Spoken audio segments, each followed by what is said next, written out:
Hey everyone, it's Mikki here. You're listening to another mini Mikkipedia on a Monday, and this Monday I want to chat about hypertension or high blood pressure.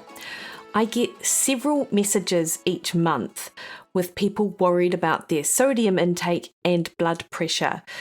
Not that they have high blood pressure, but the prevailing public health message is that we need to be concerned with sodium. Now, on today's episode, I want to chat a little bit about the controversy with sodium, with other dietary factors that do increase blood pressure and why that's a risk, and then also what we can do from a diet perspective to reduce blood pressure.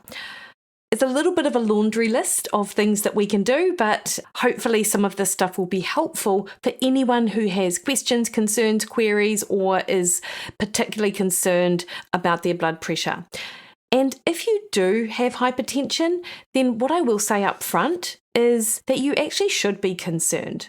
Hypertension is defined as a sustained elevation of systemic arterial blood pressure. And what this means when you get a blood pressure reading is that your systolic blood pressure is 130 millimeters of mercury or higher, and or your diastolic blood pressure is 80 millimeters of mercury or higher. And these values are based on guidelines set by the American Heart Association, American College of Cardiology, many New Zealand, obviously the Heart Foundation, organisations, all of the same ilk. And there are also several stages and classifications for hypertension as well. So what is considered a normal blood pressure would be less than 120 millimeters of mercury and less than 80 millimeters of mercury for your systolic and diastolic blood pressure.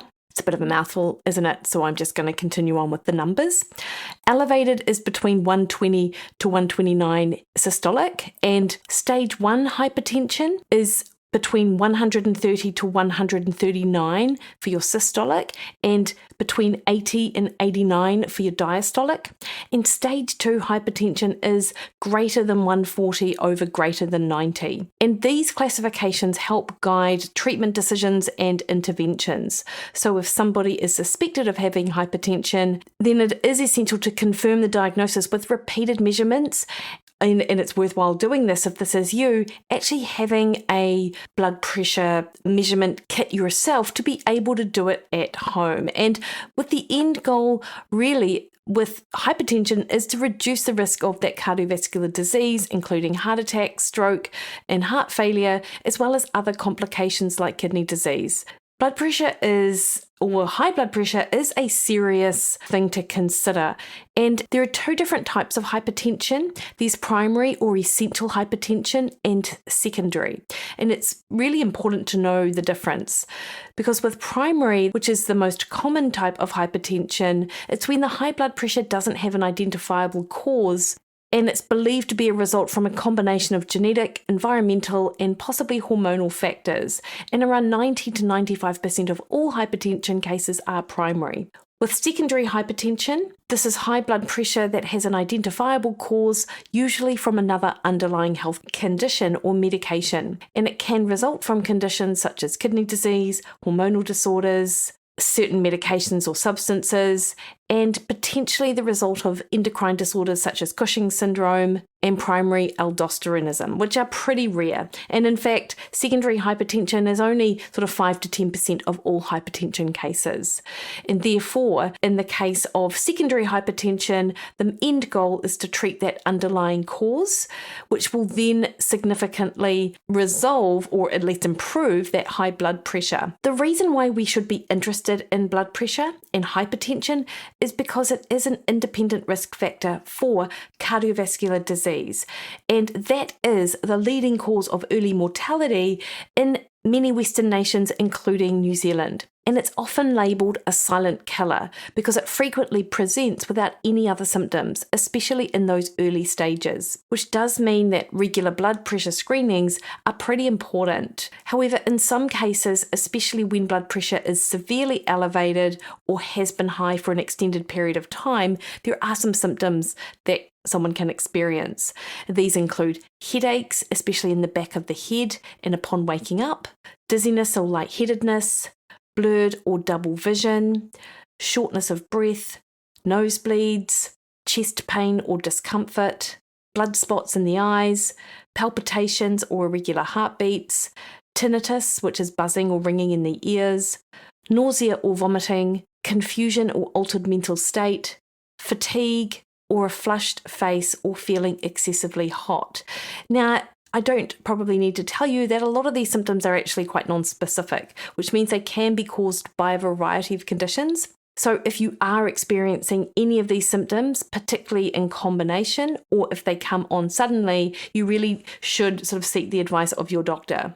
And the problem with hypertension is that it can exist without symptoms for many years, but continue to cause internal damage to organs like the heart, the kidneys, the eyes, and blood vessels. So it is crucial for someone to understand their risk factors for hypertension and to get their blood pressure checked regularly. And if they do have high blood pressure, then work on strategies to lower blood pressure. That is one of the single most important things that someone can do.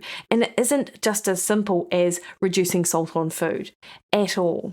And in fact, there is a little bit of controversy around salt, actually. So the relationship between dietary salt, sodium chloride, and hypertension has been a topic of scientific investigation for decades. And some may argue that there is substantial evidence that high salt intake can raise blood pressure in many people.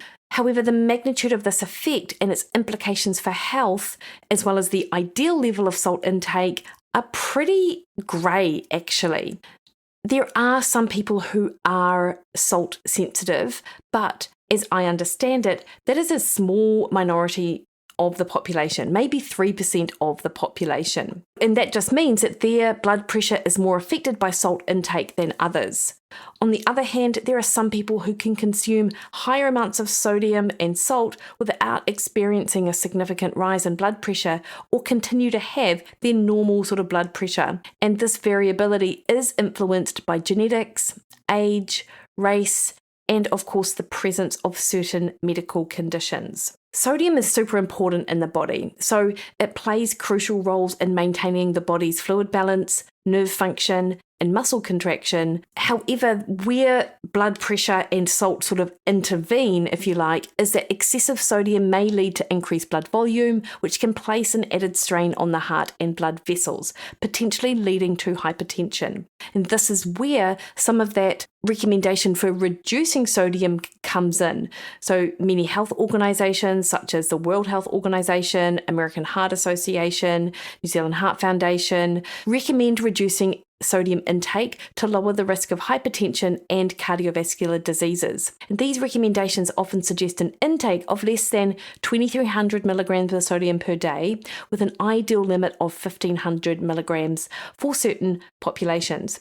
Now that equates to about a teaspoon of salt per day. Sodium is about 60% of table salt and table salt sodium chloride, so that would sort of provide you about that 2,300 milligrams of sodium. The thing is though, is that there are several studies showing a U-shaped relationship between sodium intake and health, suggesting that both very high and very low sodium intakes might be associated with increased health risks, and that the focus on sodium could distract from other dietary factors which are important for things like hypertension and endothelial dysfunction, so your sort of blood cell dysfunction, such as overall diet quality, potassium intake, carbohydrate and sugar intake, and of course the balance of sodium to potassium. And there's also debate over how universally applicable the SALT guidelines are, given the variability in individual responses to salt intake. And interestingly, when you look at meta-analyses and reviews on salt and hypertension, guidelines largely base their recommendations for population-wide sodium restriction on blood pressure, but fail to look at the impact that reducing sodium has on other surrogate markers of cardiovascular disease risk, such as heart rate, noradrenaline, insulin resistance, cholesterol, triglycerides, aldosterone, and renin, which can all be worsened by sodium restriction. Prospective studies show that sodium restriction in the range recommended by dietary guidelines might actually increase the risk of cardiovascular events and death. And indeed, if you look at the Cochrane systematic reviews of the literature, the last one I believe was done in 2020, and it revealed that you get a minor reduction in blood pressure when you restrict your salt. But you do get an increase in some of these other markers like insulin and triglycerides, both of which increase cardiovascular disease risk. There is no definitive proof that sodium restriction reduces cardiovascular events or mortality, but there is good evidence that it can reduce quality of life and may increase the risk of cardiovascular morbidity and mortality. So reducing sodium almost does the opposite of what you would expect it to do. And some observational studies that have looked at this U-shaped or J-shaped relationship have found that the lowest risk of negative health outcomes comes when your sodium intakes are around 3,000 to 5,000 milligrams per day. So it's quite a lot, sort of more than that 1,500 milligram recommendation or that 2,300 milligram cap. And in the PURE study, Prospective Urban Rural Epidemiology, it's quite a large study, found that sodium intakes between 3,000 to 6,000 milligrams were associated with a more favourable risk profile for cardiovascular events and death than either super low or super high intakes. And look, the real challenge is actually estimating sodium intake. I mean, who sits there and measures every grain of salt that they put in their food? And in part, we don't even know where sodium is in a lot of our food choices. And it certainly doesn't exist in isolation. People who consume a lot of sodium might in fact have a lot of processed food in their diet, which is where the majority of sodium is found in the typical Western diet. So this is just something to be mindful of if you're concerned about salt intake. Now, as a clinician, I am still conservative. If I have someone who has hypertension, I'm not going to ignore the fact that sodium can play a role in this because they may well be salt sensitive. A genetic test would determine it, as would reducing sodium intake and measuring the effects that this might have on their blood pressure. However, reducing sodium might not be the primary place I go to, and it might not be the focus of that discussion. It will come into it, but there are some other heavy hitters which I think are important, not just me, other people as well, when it comes to hypertension. And unsurprisingly, sugar plays a major role in this, particularly fructose, which is found in nature in fruit, which I'm less concerned about unless someone is eating a ton of like dried fruit or something like that. But it's more from things like sucrose, which is half fructose, half glucose, and that's table sugar. And of course, high fructose corn syrup if you are in North America. Now, we don't have a lot of high fructose corn syrup here in New Zealand. And that's where a lot of the research has been done, looking at the impact of fructose in the diet. But it is worth mentioning that high fructose corn syrup, which gets a really bad rap for good reason, has about 55% of its carbohydrate coming from fructose and 45% from glucose, which isn't actually that different from sucrose, which is what we have here in New Zealand, which is a 50-50 split. So some studies show that high intake of added sugars, especially fructose, can lead to an increase in blood pressure through things like endothelial dysfunction. So excessive sugar consumption might impair the endothelium, which is the inner lining of our blood vessels, making them less flexible. And a less elastic vessel could contribute to higher blood pressure. High fructose consumption might increase sodium absorption in the gut and decrease its excretion by the kidneys, so it can contribute to fluid retention and increase blood pressure. And it may also increase sympathetic nervous system activity, which in turn can elevate blood pressure. And of course, if you have a high intake of added sugars and excess calories, which cause you to gain body fat, you then, of course, run the risk of carrying excess body fat, which places you at increased risk. And obesity is a well-known risk factor for hypertension. It can lead to increased blood volume and cardiac output, placing additional stress on artery walls. High intake of sugars has been linked to the development of insulin resistance, obviously, and metabolic syndrome, which does include increased blood pressure, but a host of other things such as high blood sugar, excess body fat around the waist, and abnormal cholesterol or triglyceride levels. Insulin resistance can result in higher levels of insulin in the blood, which may lead to blood vessel constriction and kidney sodium retention, both of which can also raise blood pressure. You've got inflammation, which can damage blood vessels, contribute to arteriosclerosis, hardening of the arteries, which increases blood pressure. You've got uric acid, and this is one which I spoke at length to Dr. Richard Johnson about on a previous podcast. And uric acid is a compound that the body produces as it breaks down purines, which are nitrogen-containing compounds found in certain foods. But also it's related to fructose metabolism, because when the body metabolizes fructose, one of these byproducts is uric acid. So ingesting large amounts of fructose, as might be found in sugar-sweetened beverages or foods containing a lot of sugar, can lead to increased production of uric acid. And there have been several studies to show this direct association between the consumption of fructose-rich beverages and elevated uric acid levels. This would include people who just have straight high sugar in their diet as well, because sugar is essentially fructose and glucose together, as I said. Now, elevated uric acid levels have also been associated with increased risk of hypertension because it might impair nitric oxide production. Nitric oxide helps relax and dilate blood vessels. When you get this reduced nitric oxide availability, it can cause the blood vessels to constrict, leading to elevated blood pressure. You can also have activation of the renin-angiotensin system, which is a hormonal system that plays a significant role in regulating blood pressure and fluid balance. Its activation can lead to an increase in blood pressure. And uric acid might also induce inflammation and endothelial dysfunction, as I mentioned earlier. Inflammation can damage blood vessels and contribute to hypertension. So these are some of the ways with which a high sugar intake can impact on hypertension. But it isn't just sugar either, obviously. There's a really big role for lowering your carb intake to lower blood pressure.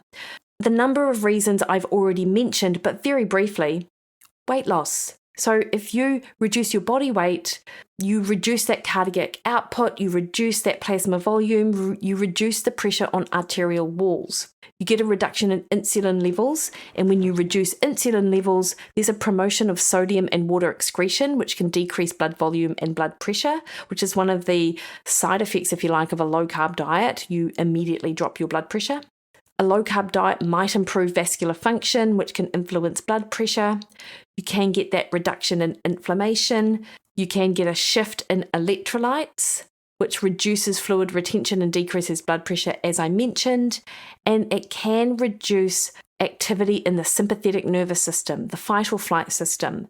And overactivity of the sympathetic nervous system can raise blood pressure. So a reduction can contribute to lower blood pressure, which is one of the reasons why a highly strung out and stressed individual often presents with high blood pressure, which is probably a podcast for another day. So definitely lowering your carbs and a low-carb diet for anyone with high blood pressure is an absolute given to my mind. What are some other dietary things that you can do though? There's quite a lot of research to show that taking a magnesium supplement of about 300 milligrams to 400 milligrams a day of a well-absorbed magnesium, such as magnesium glycinate, magnesium chelate with amino acids, magnesium malate, magnesium threonate, magnesium citrate even, can help lower blood pressure. And there are certainly a lot of studies to show that people who do have hypertension are magnesium depleted in the blood. So there is that relationship there. And interestingly, when you look at the research around this, there are significant drops in both systolic and diastolic blood pressure when people are given Magnesium at that rate of about 350 milligrams or maybe even 400 milligrams of magnesium a day over several weeks.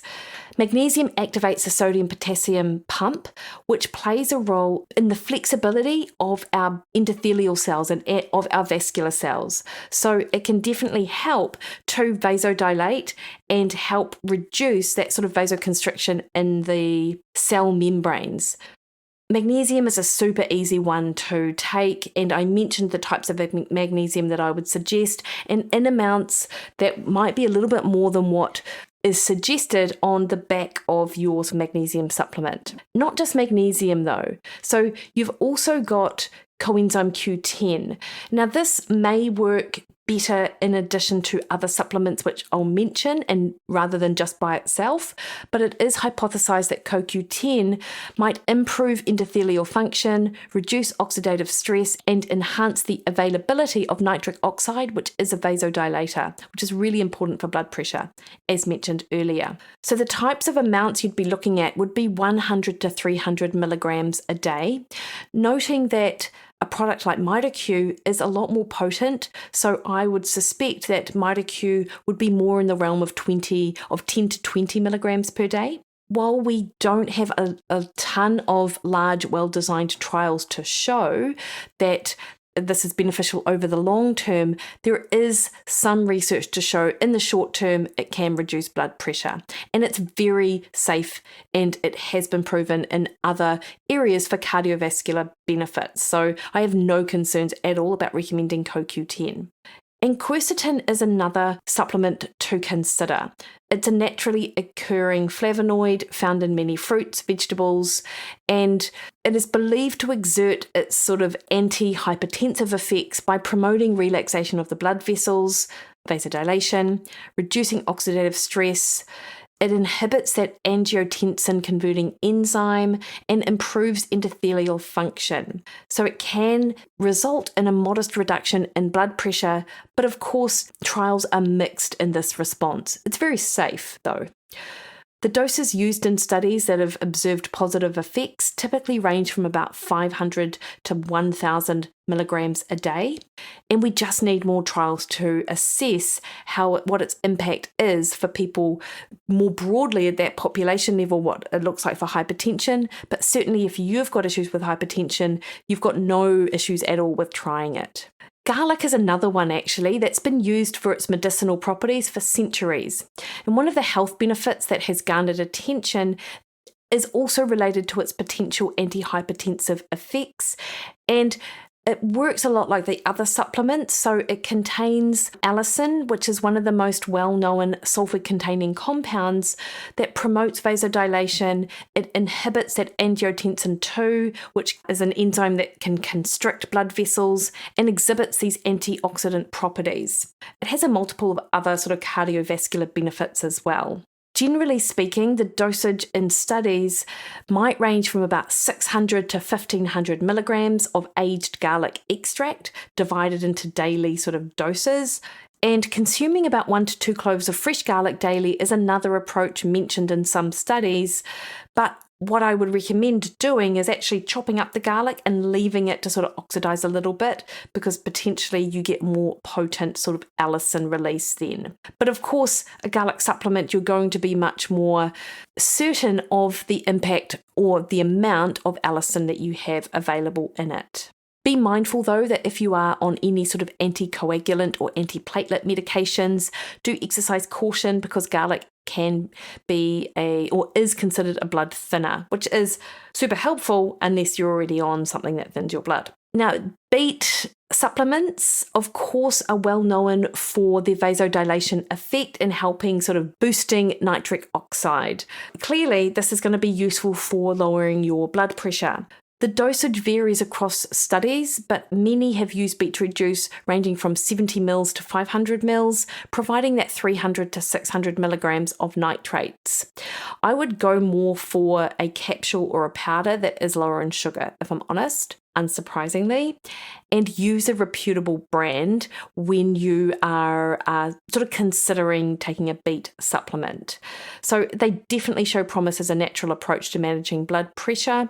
Of course, people with kidney problems or prone to kidney stones need to be cautious because beetroot is a source of oxalates, so don't go crazy. And just be mindful that beetroot can sort of upset the gut. So if that is you, then this is not the supplement for you.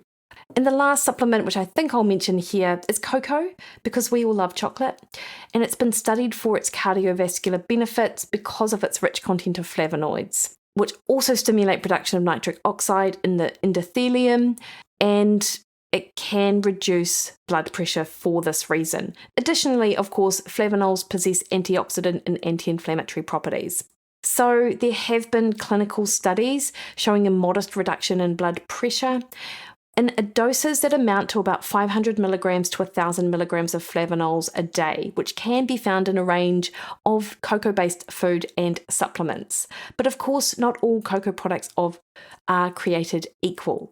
Dark chocolate generally contains more flavonols, and really processed products like that Dutch processed cocoa powder is more processed, so actually that's lower in flavonol sort of content.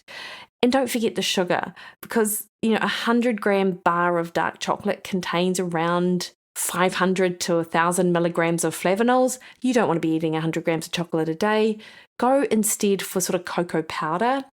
And natural unsweetened cocoa powder can contain anywhere from 30 to 120 milligrams of flavonols per gram. So a tablespoon of cocoa powder, which is about 5 grams, could provide you between 150 to 600 flavonols. But as I said, Dutch processed cocoa powder will have a lot less. Do be mindful of the calorie content when it comes to cocoa-based products, is I guess what I'm saying.